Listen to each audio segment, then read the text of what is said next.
Hello friends, इस video में मैं पीएचपी फंक्शंस के बारे में डिस्कस करूंगा। फंक्शंस की यूटिलिटी है कोड रीयूजेबिलिटी। मींस कोड को अगर हमें बार बार यूज़ करना है तो हम उसे एक नेम्ड ब्लॉक बना देते हैं, और जब भी हमें वो ब्लॉक ऑफ कोड यूज़ करना है तो हम उस नेम से उसको इन्वोक करते हैं। तो फंक्शन का नेम देके हम वो पूरा ब्लॉक ऑफ कोड फिर से रन कर सकते हैं। सबसे पहले हम एक सिंपलेस्ट एग्जांपल से चलेंगे। हम एक सिंपल फंक्शन बनाएंगे, और फंक्शन को बनाने के लिए हम सबसे पहले फंक्शन को डिक्लेयर करते हैं, जिसमें कि फंक्शन कीवर्ड यूज़ होता है और फंक्शन का नेम होता है। फॉर एग्जांपल मैं एक सिंपलेस्ट फंक्शन बना रहा हूँ जिसका नाम है प्रिंट हेलो। तो फंक्शन कीवर्ड के बाद मैं फंक्शन का नेम लिखता हूँ और उसके बाद पैरेंथेसिस स्टार्ट और क्लोज करता हूँ। जब हम फंक्शंस की बात करते हैं तो इसके साथ कुछ और टर्म्स भी हमारे एसोसिएट हो जाते हैं, जैसे कि आर्ग्यूमेंट्स, रिटर्न वैल्यू। ये मैं आपको आगे एग्जांपल्स में टेकअप करूंगा। तो सबसे पहले हम सिंपलेस्ट फंक्शन लेंगे जिसके अंदर हम कुछ भी आर्ग्यूमेंट पास नहीं कर रहे। प्रिंट हेलो हमारे फंक्शन का नेम है।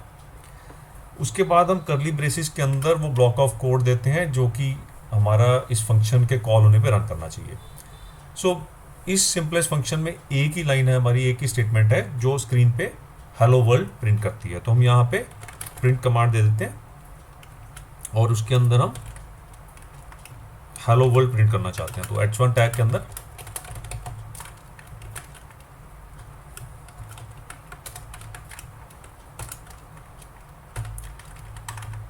फंक्शन डिक्लेयर करने के लिए फंक्शन कीवर्ड, फंक्शन का नेम और उसके बाद कर्ली ब्रैकेट स्टार्ट के बाद जो भी स्टेटमेंट्स हमें फंक्शन के अंदर देनी है वो हम स्टेटमेंट्स देते हैं। और जब फंक्शन को हमें रन करना है, अब अगर मैं इस पीएचपी पेज को रन करूंगा तो ब्राउज़र में जाते हैं और इस पीएचपी पेज को रन करते हैं, एग्जीक्यूट करते हैं, तो हम देख रहे हैं ब्लैंक है, कुछ भी आउटपुट नहीं है। उसका रीज़न ये है कि फंक्शन के अंदर की स्टेटमेंट्स तभी रन करती हैं जब हम फंक्शन को कॉल करते हैं। तो फंक्शन को कॉल करने के लिए पीएचपी में हम फंक्शन के नेम के साथ पैरेंथेसिस स्टार्ट और क्लोज कर देते हैं।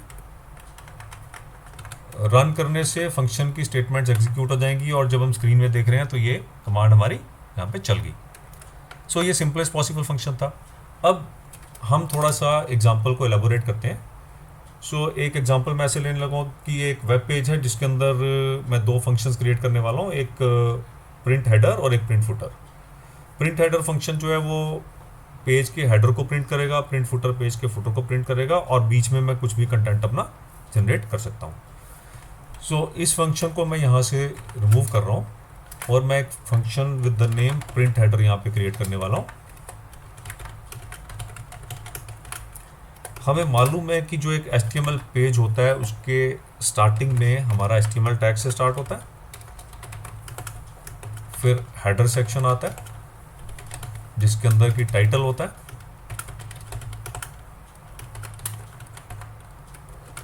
कुछ टाइटल हम यहाँ पे दे देंगे, माई वेब पेज दिया मैंने यहाँ पे,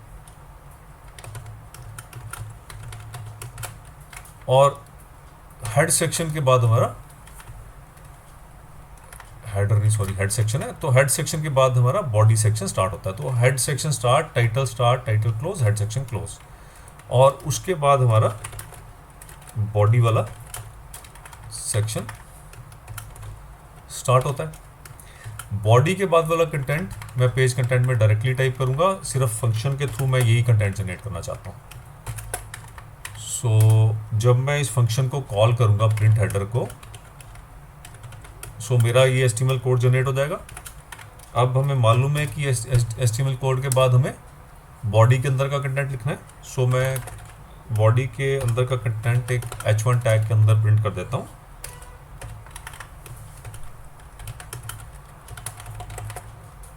वेलकम टू माय वेबसाइट। और इसके बाद मुझे बॉडी टैग क्लोज करना है, और इन केस कुछ कॉपीराइट वगैरह मुझे मैसेज देना, वो भी मैं फुटर में जनरली देता हूँ। तो अब पीएचपी में एक चीज़ आपको माइंड रखने वाली है, समझने वाली है कि हम फंक्शन को चाहे कॉल्ड पॉइंट से ऊपर डिक्लेयर करें या उससे नीचे डिक्लेयर करें, जब पेज एग्जीक्यूट होता है, कोड जब एग्जीक्यूट होता है तो वो सारे पेज को रीड कर लेता है, और ऊपर या नीचे डिक्लेयर करने से कोई भी प्रॉब्लम हमें नहीं आती। तो फंक्शन नीचे डिक्लेयर किए वाले भी वैसे ही चल जाते हैं। तो कहने का मतलब कि मैं एक प्रिंट फुटर फंक्शन बनाता हूँ यहाँ पे,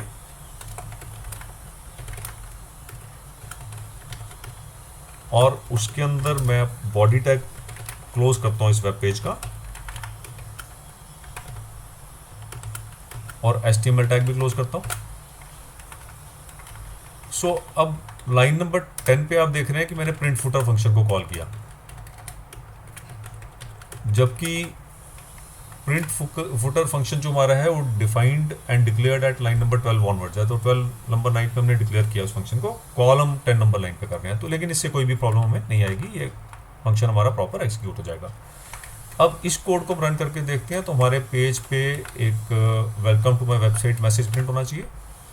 पेज का टाइटल आप देख सकते हैं टॉप पे, यहाँ पे माई वेब पेज है, और फुटर में मैंने कोई भी कंटेंट यहाँ पे जनरेट नहीं किया, सिर्फ बॉडी टैग क्लोज किया और HTML टैग क्लोज किया। तो अब मैं कुछ मैसेज भी देना चाहता हूँ, कॉपीराइट मैसेज, तो मैं यहाँ प्रिंट कर देता हूँ एक पैराग्राफ टैग के अंदर। सो कॉपीराइट के लिए HTML सिंबल है %कॉपी, तो कॉपीराइट का सिंबल है %कॉपी से जनरेट होता है। So copyright my company name, copyright के बाद हम दे देते हैं ईयर ऑफ कॉपीराइट, सो 2022।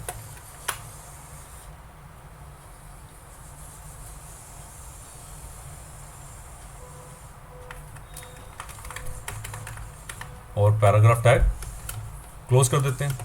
अब इस कोड को मैं रन करूंगा तो मेरे हेडिंग के नीचे ये फुटर का मैसेज भी यहाँ पे आ जाएगा। तो अब हमने देखा कि हमने दो फंक्शंस यहाँ पे क्रिएट किए, प्रिंट हेडर के नाम से, प्रिंट फुटर के नाम से, और दोनों फंक्शंस ने अपना अपना कंटेंट जो है हमें यहाँ पे आउटपुट यहाँ पे दे दिया। अब नॉर्मल फंक्शन के बाद जब फंक्शन के नेक्स्ट लेवल पे हम चलते हैं तो हम बात करते हैं आर्ग्यूमेंट की। आर्ग्यूमेंट को हम पैरामीटर भी बोलते हैं। सो फंक्शन की पावर इसी में है कि हम फंक्शन में कुछ वैल्यू पास करके फंक्शन के आउटपुट को चेंज कर सकते हैं, थोड़ा सा मॉडिफाई कर सकते हैं। फॉर एग्जांपल अगर मैं कहता हूँ कि बॉडी का बैकग्राउंड कलर मुझे इस फंक्शन कॉल में चेंज करना है, या मुझे पेज का टाइटल चेंज करना है, सो उस केस में मुझे हेडर फंक्शन के अंदर आर्ग्यूमेंट्स पास करने पड़ेंगे। आर्ग्यूमेंट एक वेरिएबल नेम की तरह ही होता है, और ये इसमें हम स्टैटिक कंटेंट भी दे सकते हैं और वेरिएबल नेम भी दे सकते हैं। फॉर एग्जांपल यहाँ पे प्रिंट हेडर में इन केस मैं टाइटल पास करना चाहता हूँ, और मैं इससे पहले टाइटल ले लेता हूँ पेज का, होम पेज, और प्रिंट हेडर फंक्शन को मैं ये टाइटल पास करना चाहता हूँ, तो मैं ये वेरिएबल पास कर देता हूँ। और प्रिंट हेडर फंक्शन के अंदर मैं यहाँ पे इंटरपोलेट कर देता हूँ वेरिएबल, यहाँ पे दे देता हूँ टाइटल, और उससे पहले मुझे फंक्शन के डिक्लेरेशन में भी ये वेरिएबल एज अ आर्ग्यूमेंट देना पड़ेगा। सो डिक्लेरेशन के अंदर पैरेंथेसिस के अंदर मैं आर्ग्यूमेंट मेंशन करता हूँ, और आर्ग्यूमेंट को मैं एज अ वेरिएबल फंक्शन के अंदर कहीं भी यूज़ कर सकता हूँ। अब इसका टाइटल जो है मेरे कंट्रोल में है, जब जो भी टाइटल मैं इसे पास करूँगा वही मेरे टाइटल वेब पेज के टाइटल में आ जाएगा। इसी तरीके से मैं कलर भी, बैकग्राउंड कलर भी कंट्रोल कर सकता हूँ। तो पहले टाइटल का एग्जाम्पल का आउटपुट हम देख लेते हैं। आप देखिए अभी तक टाइटल आ रहा है माई वेब पेज। अब मैं इसे रिफ्रेश करता हूँ तो टाइटल होम पेज हो गया। तो मैं कोई भी चेंज वेरिएबल में लाऊंगा तो टाइटल अकॉर्डिंगली चेंज हो जाएगा। अब मैं कहता हूँ कि मुझे ना इस पेज का बैकग्राउंड कलर भी चेंज करना है अपनी रिक्वायरमेंट के अकॉर्डिंग, तो मैं एक और वेरिएबल पास करना चाहता हूँ इस फंक्शन को। सो एक फंक्शन को हम मल्टीपल आर्गूमेंट्स पास कर सकते हैं। कहने का मतलब कि अगर मुझे एक से ज़्यादा वैल्यूज़ पास करनी है, तो उस एक से ज़्यादा पैरामीटर या आर्गूमेंट पास करना है, तो कॉमा लगा के पास कर सकता हूँ। सो प्रिंट हेडर फंक्शन मेरा एक और वेरिएबल एक्सेप्ट करता है जिसका नेम है कलर। सो मैं क्या करता हूँ, यहाँ पे जब कॉल करता हूँ फंक्शन को पेज लाइन नंबर 9 पे, तो मुझे कलर भी अब पास करना है। सो अब कलर जो है वो मुझे डिफाइन भी करना पड़ेगा। सो फॉर एग्जांपल मैं यहाँ पे कलर की वैल्यू ले लेता हूँ, कुछ भी HTML कलर आप ले सकते हो। तो मैं हेक्स वैल्यू ले रहा हूँ यहाँ पे DA। और जब मैं अब ये टाइटल और ये हेक्स वैल्यू पास करूँगा, अब इस कलर को मुझे चेंज भी करना पड़ेगा। यहाँ पे फंक्शन के अंदर भी मुझे ये कलर यूज़ करना है। सो आपको पता है कि बॉडी की BG कलर प्रॉपर्टी है, बैकग्राउंड कलर, जिसके थ्रू हम बॉडी का कलर डिफाइन करते हैं। अब BG कलर में मुझे जब ये वैल्यू पास करनी है, सो मुझे क्या करना है, BG कलर इक्वल टू, और वैल्यू पास करने के लिए वेरिएबल को रेफर करना है। अब इस इनपुट के बाद जब मैं इसे रन करूंगा इसका आउटपुट देखूंगा स्क्रीन पे, तो आप देख रहे हैं कि कलर जो बैकग्राउंड कलर है इसका चेंज हो गया। अब कोई भी चेंज मैं इस बैकग्राउंड कलर में लाना चाहता हूँ तो मैं यहाँ पे इस कलर वेरिएबल को ही चेंज कर दूंगा। तो मान लो डी ए की जगह मैं CO करके पास करता हूँ ऐसे कलर। सो आप देख रहे हैं कि कलर आउटपुट यहाँ पे चेंज होगी। अब बात करते हैं कि इन केस मुझे फंक्शन से कुछ वैल्यू रिटर्न चाहिए। अब किस तरह के फंक्शन में आप वैल्यू रिटर्न कर सकते हो? कुछ कैलकुलेशन करनी है और उसका रिजल्ट भी चाहिए। अभी तक हमने इनबिल्ट फंक्शन PHP के यूज़ किए हैं। अगर आपको याद होगा, जब मैंने स्ट्रिंग हैंडलिंग आपको हैंडल करवाया था, स्ट्रिंग हैंडलिंग में मैंने आपको स्ट्रिंग फंक्शंस करवाए थे। तो स्ट्रिंग लेंथ करके फंक्शन अगर आपको याद होगा तो मैं वो यहाँ यूज़ करके भी दिखाता हूँ आपको। फॉर एग्जाम्पल मैंने एक स्ट्रिंग ले लिया, message equal to today is a great day, right. और इसका मैं लेंथ देखना चाहता हूँ स्ट्रिंग का, और मैं कहता हूँ कि मैंने एक वेरिएबल में इसकी लेंथ स्टोर कर दी विद द नेम लेंथ। मैंने कहा string length.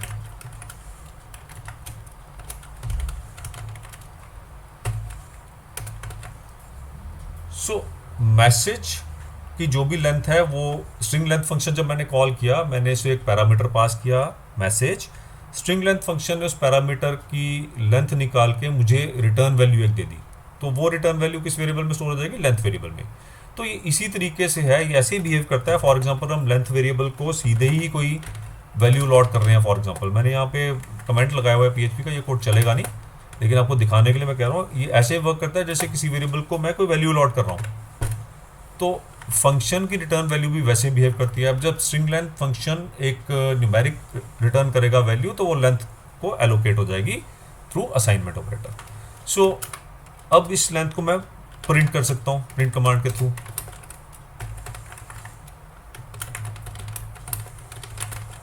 Length of string is, और डबल कोट लगाता तो इंटरपोलेट कर सकता था, सिंगल कोट है तो मुझे डॉट ऑपरेटर यूज करना पड़ेगा।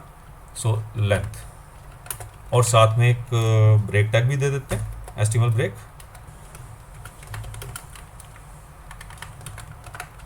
सो ये एग्जांपल था आपका इनबिल्ट PHP के फंक्शन यूज करने का और उसकी रिटर्न वैल्यू यूज करने का। अब हम ये customize function, user defined function भी जिसे कहते हैं, हम खुद से क्रिएट कर रहे हैं, तो उसकी भी रिटर्न वैल्यू कैसे हैंडल करते हैं ये मैं आपको अभी सिखाऊंगा। मैं एक एग्जांपल लेना चाहता हूँ। एक फंक्शन ऐसा क्रिएट करने लगे हम जिसमें कि हम एक वेरिएबल का क्यूब निकाल सकें।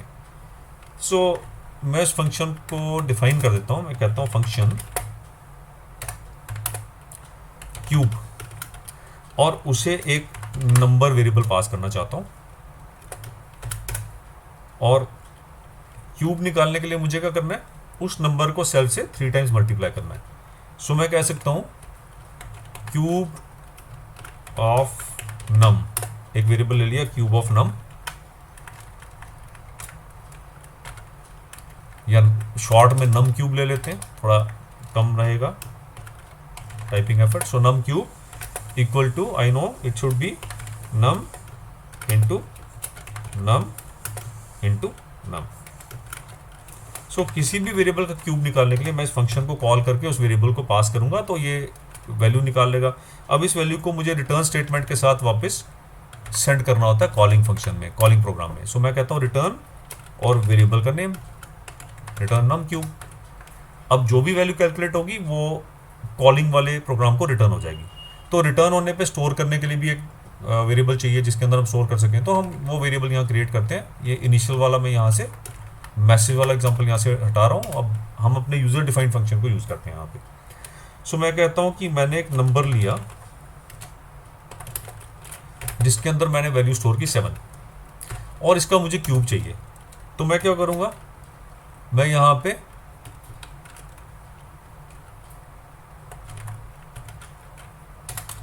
कुछ भी नेम दे सकता हूँ वेरिएबल को। सो मैं कह देता हूँ इस वेरिएबल का नेम मैं प्रेफरेबली फंक्शन नेम से डिफरेंट रहने चाहिए वेरिएबल नेम। सो मैं यहाँ पे इस वेरिएबल का नेम भी नम क्यूब भी दे देता हूँ। और आपको ये भी बताऊँगा कि जो फंक्शन के अंदर के वेरिएबल्स हैं और फंक्शन के बाहर के वेरिएबल्स हैं वो आपस में मिक्सअप नहीं होते हैं, उनकी अलग अलग वैल्यूज अपनी रहती हैं। तो जो फंक्शन के अंदर मैंने नम क्यूब यूज़ किया है वो इस नम क्यूब को इम्पैक्ट नहीं करेगा और वैल्यू इसमें स्टोर हो जाएगी। तो मैं कहता हूँ क्यूब ऑफ 7, और अब मुझे इसकी आउटपुट भी चाहिए, प्रिंट आउट भी चाहिए स्क्रीन पे। सो मैं कहता हूँ प्रिंट, इंटरपोलेट करने के लिए डबल कोट से लेते हैं, सो पैराग्राफ टैग में प्रिंट करते हैं स्टार्ट और close cube of num equal to num cube, right. So यहाँ पे क्या आना चाहिए, क्यूब ऑफ 7 इक्वल टू 7 का जो भी क्यूब हमारा कैलकुलेट होगा वो यहाँ पे प्रिंट हो जाएगा। सो अनडिफाइंड नंबर, ओके, यहाँ पे हमने नंबर किया ना तो नंबर देना पड़ेगा। सो यहाँ भी 7 पास नहीं करेंगे, हम नंबर ही पास करेंगे।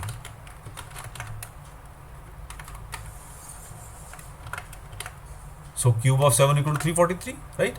सो इस तरीके से इस क्यूब फंक्शन को हम कुछ भी पास कर सकते हैं, 7 के छोड़ के डायरेक्टली हम नंबर भी पास कर सकते हैं। तो मैं यहाँ पे अगर लेटस से 6 पास कर देता हूँ, सो ये 6 का क्यूब मुझे यहाँ पे कैलकुलेट करके दे देगा, और यहाँ पे मुझे 6 ही देना पड़ेगा। So cube of 6 equal to 216। So accordingly इस फंक्शन को कॉल करके मैं किसी भी नंबर का क्यूब निकाल सकता हूँ।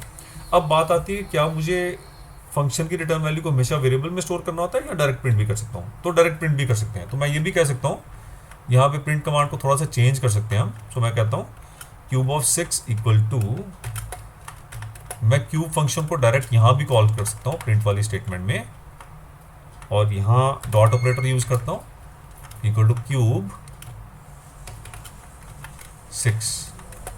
सो डिफरेंट वेरिएशन बता रहा हूँ आपको मैं यूज करने का डिफरेंट तरीका। तो वेरिएबल में स्टोर किए बिना डायरेक्ट भी मैं फंक्शन कॉल करके उसकी वैल्यू को इंटरपोलेट कर सकता हूँ, डिस्प्ले कर सकता हूँ एक प्रिंट कमांड में। सो यहाँ भी आ गया क्यूब ऑफ 6 इक्वल टू 216। सो ये हमारा एक रिटर्न वैल्यू का एग्जांपल था।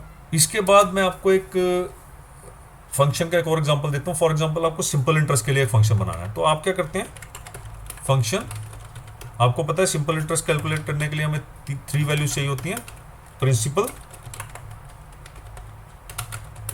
रेट ऑफ इंटरेस्ट और टाइम। सो ये तीनों वैल्यूज एज वेरिएबल्स पास करते हैं हम, और सिंपल इंटरेस्ट की कैलकुलेशन जो मैथ्स में हम सबने सीख रखी है, that is principal into rate upon 100 into time. So ये कॉमन कैलकुलेशन है, और कैलकुलेट करने के बाद हमें कैलकुलेटेड वैल्यू कॉलिंग प्रोग्राम को रिटर्न स्टेटमेंट के थ्रू, रिटर्न कीवर्ड के थ्रू रिटर्न भी करनी पड़ेगी।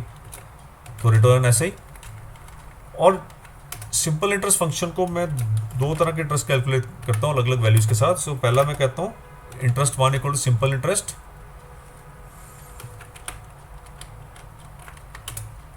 और उसे मैं प्रिंसिपल 5000 रुपीज़ पास करता हूँ, रेट ऑफ इंटरेस्ट 10% पास करता हूँ, और टाइम 2 ईयर्स पास करता हूँ।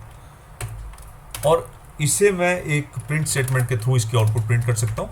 सो मैं कह सकता हूँ कि simple interest for rupees 5000 at rate of 10% for 2 years equal to, और ये जो INT1 में जो वैल्यू है ये हमें डिस्प्ले करनी है यहाँ पे, right. So simple interest for rupees 5000 at 10% for 2 years equal to जो भी वैल्यू कैलकुलेट होके आएगी। इसी तरह से हम इस फंक्शन को फिर से कॉल करते हैं। हमें पता है कि फंक्शंस का मेन जो पावर है, दैट इज मेन की यूटिलिटी क्या है, रीयूज ऑफ कोड। तो मैं इस फंक्शन को अलग अलग वैल्यूज के लिए बार बार कॉल कर सकता हूँ। फॉर एग्जाम्पल मैं कहता हूँ 4000 इज द प्रिंसिपल, मीन्स अब डिफरेंट वैल्यू के लिए सिंपल इंटरेस्ट कैलकुलेट करने वाला हूँ मैं। 8% is the rate of interest and 3 years is the time period. So simple interest for rupees 4000 at rate 8% for 3 years equal to, और ये different variable में calculate करना चाहता हूँ, और इन्हें हम मैसेजेस को ना पैराग्राफ टैग में डिस्प्ले कर देते हैं, ताकि ये मैसेज जो है ये थोड़ा सा गैप्स के साथ, लाइन ब्रेक्स के साथ आए, नहीं तो एक ही साथ मर्ज हो जाएंगे। सो पैराग्राफ टैग हम यूज करके इनको अलग कर देते हैं। सो ये 2 अलग अलग वैल्यूज के लिए मैंने सिंपल इंटरेस्ट की वैल्यू कैलकुलेट की और डिस्प्ले कर दी। अब इसका आउटपुट जब मैं स्क्रीन पे देखूंगा तो मुझे 2 अलग अलग कैलकुलेशन नजर आएंगे, जहां पे दोनों में मैंने एक ही फंक्शन कॉल किया है बट डिफरेंट आर्ग्यूमेंट्स के साथ। सो ये है पावर ऑफ द फंक्शंस, जो आप यहां से बेहतर समझ गए होंगे। अब एक और चीज मैं आपको जरूर बताना चाहूंगा, यहाँ पे एक चीज होती है डिफॉल्ट वैल्यू, और एक चीज आपकी जो है वो है वेरिएबल स्कोप। ये दोनों चीजें भी फंक्शंस के साथ रिलेटेड है, तो मैं आपको जरूर यहाँ पे बताना चाहूंगा। सो पहली बात करते हैं डिफॉल्ट वैल्यू की। जब कोई भी आर्गुमेंट हम फंक्शन को पास करते हैं तो उसकी कोई एक वैल्यू जो है ना वो हमें देनी पड़ती है, मैंडेटरी होता है कोई ना कोई वैल्यू देना, कंपलसरी होता है। सो इन केस हम चाहते हैं कि कोई वैल्यू ना दी जाए तो कोई एरर ना आए, सो उस केस में हमें क्या करना पड़ता है, उस केस में हमें उसे एक डिफॉल्ट वैल्यू देनी पड़ती है। फॉर एग्जांपल अगर मैं कहता हूं डॉक्यूमेंट का जो बैकग्राउंड कलर है ना वो मेरा एक डिफाइंड है कि ये बैकग्राउंड कलर तो आएगा ही आएगा, इन केस ये बैकग्राउंड कलर नहीं आता तो फिर कोई और कलर वहां पे डिस्प्ले हो जाएगा जो भी दिया जाता है। तो अगर कोई मिस भी कर देगा कलर वेरिएबल देना तो एक डिफॉल्ट कलर के साथ ये बैकग्राउंड डिस्प्ले हो जाएगी। सबसे पहले हम डिफॉल्ट कलर के बिना करते हैं, हम देखेंगे यहाँ पे एरर आएगा। तो लेट्स फर्स्ट ट्राई दैट, पहले ये ट्राई करते हैं। सो मैं कहता हूं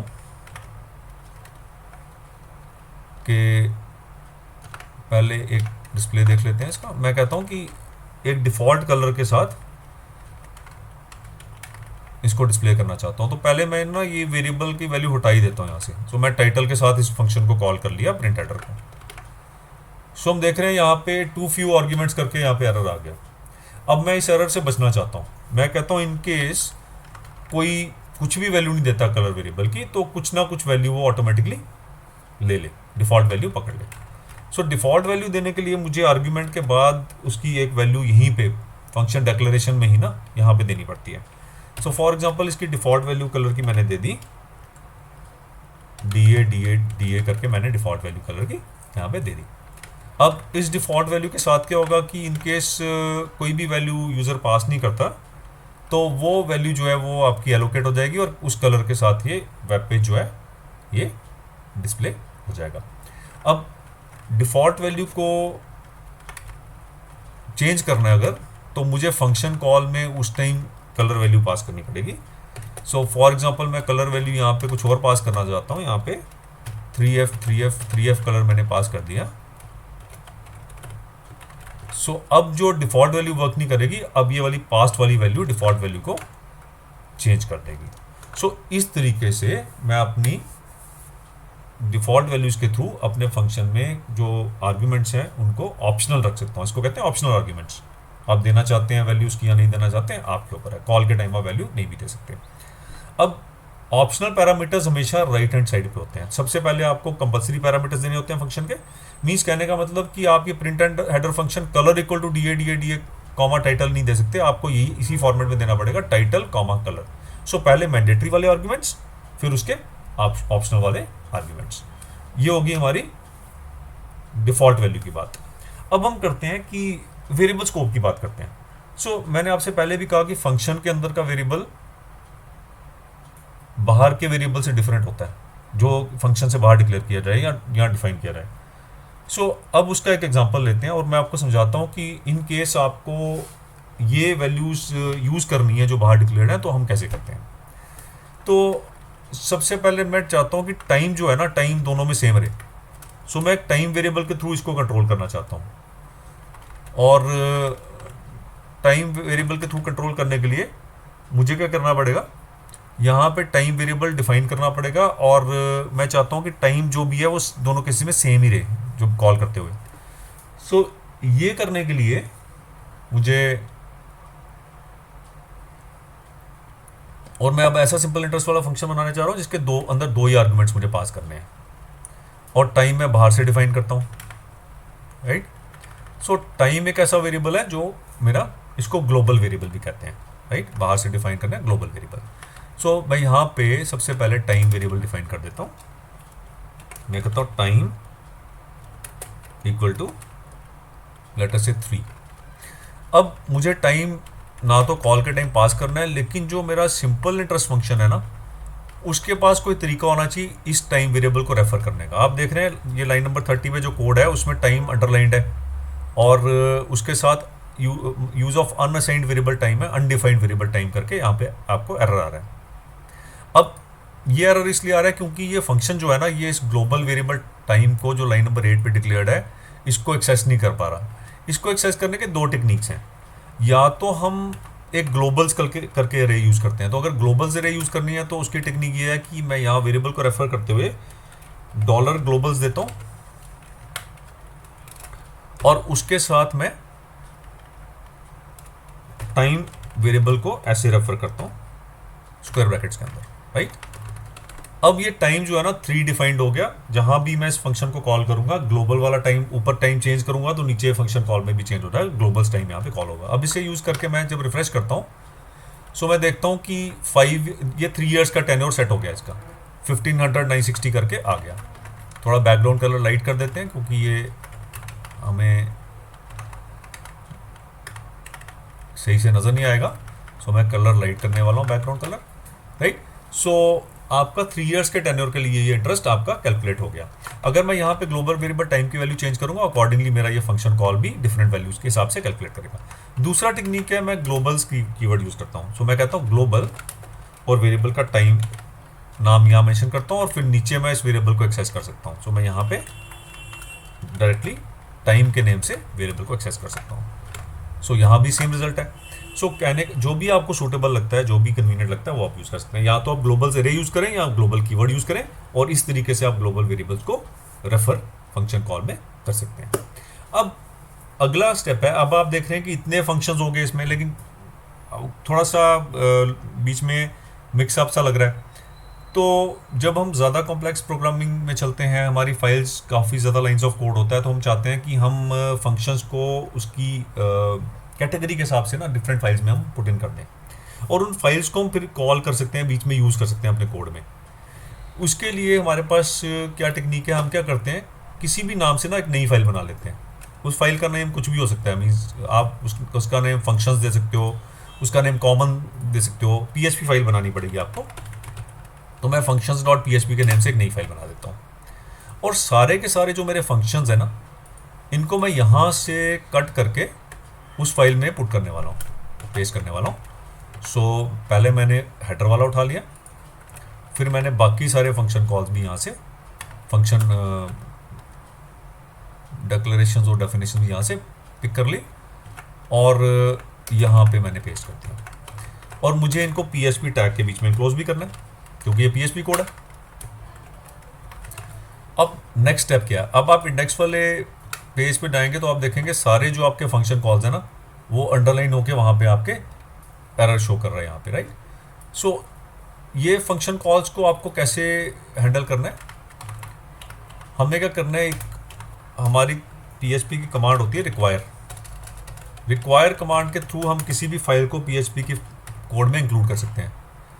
सो रिक्वायर और रिक्वायर के साथ मैं फाइल का नेम दूंगा, जो फाइल हमारी functions.php है। सो क्या होगा, PHP का जो कोड है जब ये फाइल एग्जीक्यूट होगी तो सबसे पहले functions.php की सारी लाइंस ऑफ कोड इस फाइल में इंक्लूड हो जाएंगी और फिर ये फाइल रन करेगी, तो सारी कोड एक्सेसिबल हो जाएगा। अब जब हम इसे रन करते हैं तो हम देखते हैं कि ये एज इट इज चल रहा है विदाउट किसी एरर के, क्योंकि functions.php फाइल भी हमें एक्सेसिबल है। अगर आप इसका रिजल्ट देखना चाहते हैं आप इसे कमेंट करके देख लीजिए तो आपको एरर आना स्टार्ट हो जाएगा यहाँ पे, call to undefined function print header, right. इसी तरह से एरर की वजह से आपका कोड रुक जाएगा यहाँ पे। तो रिक्वायर से भी बेटर कॉल जो है, बेटर कीवर्ड है रिक्वायर वंस से इन केस आप गलती से दोबारा से भी इसको इंक्लूड करने की ट्राई करते हो इस functions.php का, तो एक ही बार उसका कोड इंक्लूड होगा इस फाइल के अंदर।